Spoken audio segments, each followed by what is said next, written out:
আজকে সকালে আপনারা দেখেছেন, অনেকে জানেন না হয়তো, এটা গোপন, ওই যে 7 সিস্টার ভেঙে যাওয়ার একটা উপক্রম চলছে, এই জন্য ওরা খুব ভয়ে আছে। ডক্টর মাওলানা এনায়েতুল্লাহ আব্বাসী হাফিজাহুল্লাহর একটা কথা নিয়ে ভারতে এখন তোলপাড় চলছে। আমি বলেছি ওদের আলু পেঁয়াজ লাগবে না, আমাদের আমরা কিনি বলে ওরা বেচে, বেচে বলে ওরা খাইয়া আছে। হসপিটাল বন্ধ করছে, বাংলাদেশিদের ট্রিটমেন্ট দিবে না। এখন ডাক্তাররাই কান্নাকাটি করতেছে, বাঙালিদের ডাকতেছে, হে দেবতারা আসুন, 10% ডিসকাউন্টে ট্রিটমেন্ট দিব। বেটা আমাদেরটা খাইয়া বাঁচো, আবার আমাদের উপর দাদাগিরি করতে চাও, চলবে না বাংলাদেশে। এত ভয়, ওয়ালা তাজিদান্না আহরাসান নাসি আলা হায়াতি ওয়া মিনাল্লাযিনা আশরাকু। আল্লাহ কোরআনে দিয়েছেন, হে নবী, সবচাইতে বেশি জীবনের উপরে মায়া দেখতে পাবেন এই পৃথিবীতে মুশরিকদের। এদেরকে যদি বলেন যে তোমাদের 1000 বছর হায়াত, ওরা বলবে আমরা আরো বাঁচতে চাই। আর আমাদের যদি বলেন একদিন হায়াত, আমরা বলবো এখনই জান্নাতে যেতে চাই। কারণ আমরা যেই দিন বলেছি ইন্না সলাতি ওয়া নুসুকি ওয়া মাহইয়ায়া ওয়া মামাতি লিল্লাহি রাব্বিল আলামিন, ওই দিন আমার নিজের বলতে আর কিছু নেই। আমার যা হবে সব আমার আল্লাহর জন্য। যদি বেশি আছি আল্লাহর জন্য, মরে যাব তাও আল্লাহর জন্য। মারা যাওয়ার সময় যদি এই অবস্থায় মরণ হয় যে আমি আমার ইমানের উপরে টিকে থাকতে পারি, ফেরেশতা মণ্ডলী আসবেন, আল্লাযীনা তাতাওয়াফাহুমুল মালাইকাতু তাইয়্যিবিনা ইয়াকুলুনা সালামুন আলাইকুম উদখুলুল জান্নাতা বিমা কুনতুম তা'মালুন। বলেন আল্লাহু আকবার। সূরা নাহাল 32 নম্বর আয়াতে আল্লাহ বলেন, যখন মরণের বিছানায় আষাঢ় খেয়ে পড়বা, তখন আমি ফেরেশতা পাঠাবো। ফেরেশতারা এসে বলবে, তাজ্জিবিনা ইয়াকুলুনা সালাম, তোমার এই পবিত্র জীবনের জন্য তোমার উপরে আল্লাহর শান্তি। উদখুলুল জান্নাহ, জান্নাতে প্রবেশ করো। বিমা কুনতুম তা'মালুন, দুনিয়ায় যে কাজগুলো করেছিলে তার জন্য। যেহেতু আমার জীবনটা আমি দিয়ে দিয়েছি আল্লাহর জন্য, আমি যে বেঁচে আছি এটা আমার মোনাস হায়াত। কথা বলেন এখন। যেই মানুষগুলো হজে যায়, মানুষ তো মারা যাওয়ার পরে হজের কাফনের কাপড় পরে, মারা যাওয়ার পরে কাফনের কাপড় দিয়ে জড়ানো হয়। আর আমি জানো জিন্দা অবস্থায় নিজেকে মেরে ফেলেছি, কাফনের কাপড় পরিয়েছি। ওটা এহরামের কাপড় না, ওটার কাফনের কাপড়। আল্লাহকে আমি বলতে চেয়েছি, আল্লাহ আমি কিন্তু হাজির হয়ে গেছি। ইন্নী ওয়াজ্জাহাতু ওয়াজহিয়া লিল্লাযী ফাতারাস সামাওয়াতি ওয়াল আরদা হানিফা ওয়া মা আনা মিনাল মুশরিকিন। আমি সব দিক থেকে মুখ ঘুরিয়ে চলে এসেছি তোমার কাছে। আসমান আর জমিনের উদ্ভাবক তুমি। আমি কিন্তু একনিষ্ঠভাবে এসেছি আল্লাহ, লোক দেখানোর জন্য আসি নাই। অনেকেই যারা লোক দেখানোর জন্য গিয়েছে, তাদের নামে এখন হাজির পরিবর্তে পাঁজি লেগে গেছে। যারা সুযোগ সময় মতো শুধু হাতে তসবিহ নেই, মাথায় পট্টি বাঁধে, কথা বলছে না কেন? ইসলামী রাজনীতিকে যারা আছে, মানুষগুলো ধর্মীয় রাজনীতির নাম দিয়ে জঙ্গিবাদ তকমা দিতে পারে। আমরা ধর্মীয় রাজনীতি করি না, ধর্মকে এই পৃথিবীতে প্রতিষ্ঠার জন্য রাজনীতি করি।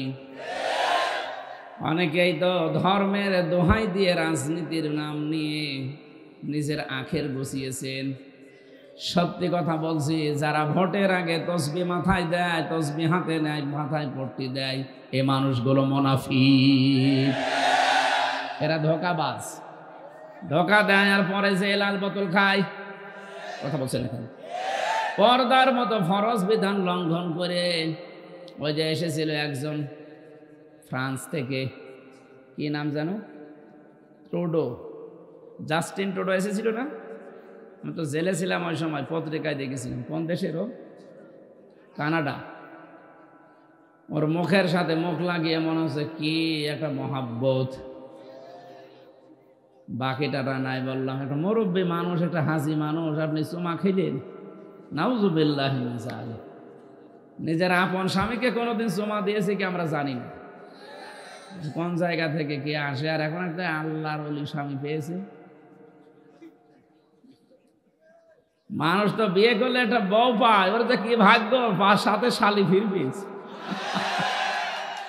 কিন্তু আমরা চাই আপনারা দুইজন এক জায়গায় আছে, এই দেশ থেকে যারা যায় বাইরের দেশে তারা রেমিটেন্স যোদ্ধা, টাকা পাঠায়। আপনারা 3 মাস কয়েকদিন হয়ে গেল একটা টাকাও পাঠান না। কি করছেন ওখানে? কেউ আছে স্বামীর বাড়ি, কেউ আছে দুলাভাইয়ের বাড়ি। তো দুইজন মিলে তো একটু পকেট মারা যায়। স্বামীর পকেট মারা যায় যাচ্ছে যদি স্বামী টাকা দিতে না চায়। আর ও যে কৃপণ, জীবনে টাকা দেবে, সুতরাং পকেট মারেন। 2 বোন মিলে পকেট মারেন, কেউ স্বামীর পকেট, কেউ দুলাভাইয়ের পকেট মারেন। 2 পকেট 2 জন, যা পাওয়া যায় সব আমাদের কাছে পাঠান। আমরা খুব ঋণী হয়ে আছি। ডক্টর ইউনূস আজকেই বলেছে না যে ওরা দেশটাকে একেবারে ধ্বংস করে দিয়েছে। দেশে এত ঋণ, ঋণের বোঝাগুলো ওদের কারণে। কেউ বেগম পাড়া, কেউ সাহেব পাড়া। কয়েকদিন আগে আমি মালয়েশিয়া গিয়েছিলাম, ওখানে সাহেব পাড়া আছে। এই যে এতদিন যারা ছিল ওখানে যেয়ে দেখছি হোটেল থেকে বের হচ্ছে, কি গো আল্লাহর ওলি এখানে? শয়তান সব পালিয়েছে সিঙ্গাপুরে আর মালয়েশিয়া। এদেশে এখন কেউ জন্ম নিলেও তার মাথার উপরে 1 লাখ টাকা ঋণ। কি অবস্থা করে গেছে। আর বলে আমি কি করেছি। কি করেছি মানে আপনি কিছু যদি না করেন, আয়না ঘর বানিয়েছে। আর প্রমাণ ওরা আমি নিজে ছিলাম 10 দিন। আয়না ঘর আপনি বানিয়েছেন, তামাম দুনিয়া এখন প্রচার হয়ে গেছে। কোনো কিছুর বিচার না হলেও যদি এই বিচারও হয়, তাহলে 100 বার আপনাকে ফাঁসি দেওয়া যাবে, আরো 10 বার বাকি থাকবে। মরণের পরে দরকার আর একবার দেব।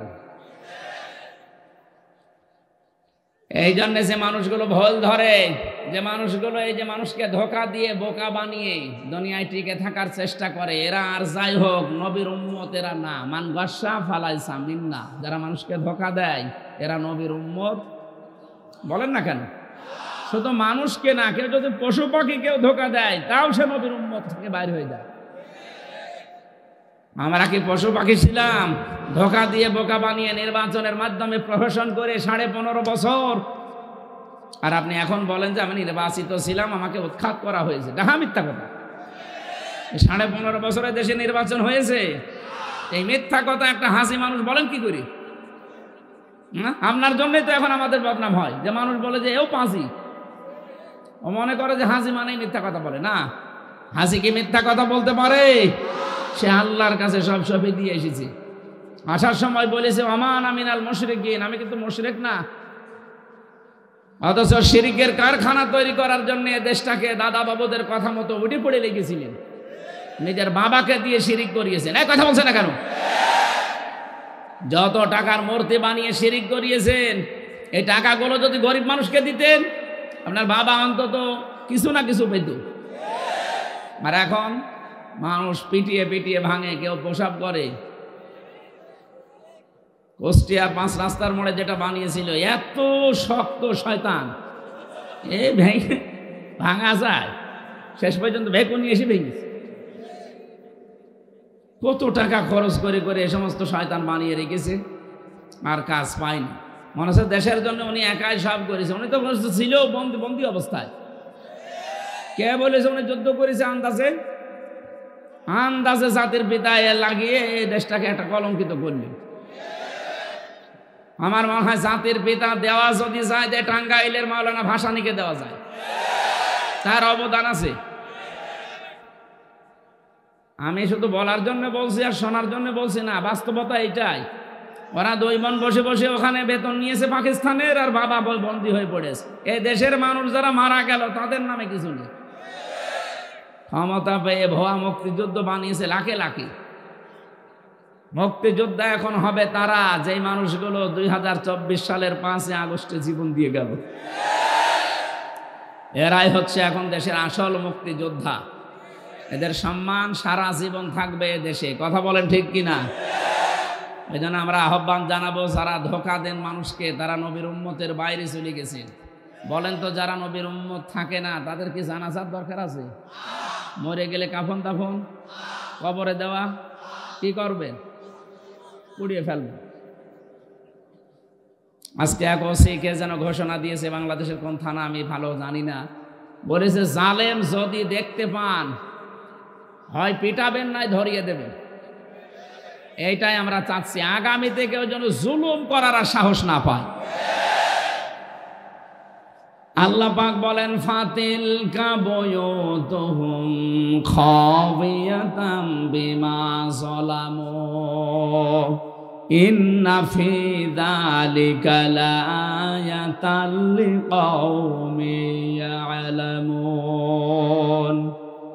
সূরা নমল 19 নম্বর পারার 20 নম্বর পৃষ্ঠা 7 নম্বর লাইনের 52 নম্বর আয়াতে আছে, আল্লাহ যেন এইভাবে দেখাচ্ছে ফাতিল কাবয়ুতুহুম, এই সেই ঘর, এই সেই, এই যে ফা আছে শব্দের প্রথমে ফা দিয়েছেন আল্লাহ ব্যাখ্যা দেওয়ার জন্য। হে নবী একটু খেয়াল করেন না কেন, এই সেই ঘরগুলো। বাইতুন না বয়ুত, বহু বচন, হোম দিয়েছেন জমির। আল্লাহ পাক বলেন এই সেই ঘরগুলো। কি এই ঘরে কি?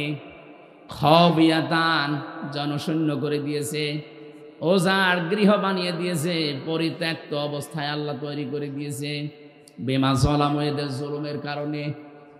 আপনি দেখেন 2024 সালের 5 আগস্টের বিকাল 5টা বাজতে বাজতে বাংলাদেশের সব জালেমের ঘর পরিত্যক্ত হয়ে গেছে।